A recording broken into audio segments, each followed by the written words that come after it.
Kalunos-lunos ang sinapi ng isang pamilya sa barangay Pulang Lupa 1 sa Las Piñas. Patay ang mag-asawa at dalawa nilang anak nang masunog ang kanilang bahay kanina madaling araw. Ang mga detalye sa unang balita live ni Bea Pinlac. Bea.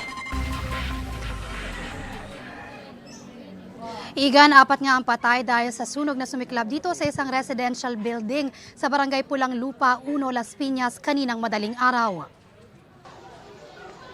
Ginising na nagngangalit na apoy ang mga residente sa Bernabe Compound Pulang Lupa 1, Las Piñas pasado 1:30 ng madaling araw kanina.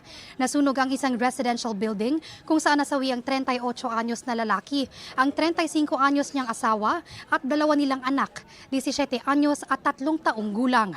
Nasa ikalawang palapag daw ang pamilya nang bumagsak ang mezzanine ayon sa BFP. Umabot sa unang alarma ang sunog. Hindi bababa sa 4 na fire truck ng BFP ang rumisponde at tuluyan itong naapula pasado 2:30 ng madaling araw kanina. Ang mga tinitingnang anggulo ng BFP na sanhi ng sunog, faulty electrical wiring o nag-overheat na mga appliance. Igan, nasa 600,000 ang tinatayang halaga ng pinsala ayon sa Bureau of Fire Protection. Yan muna ang latest mula rito sa Las Piñas. Bea Pinlac para sa GMA Integrated News. Igan, mauna ka sa mga balita, mag-subscribe na sa GMA Integrated News sa YouTube para sa iba't ibang ulat sa ating bansa.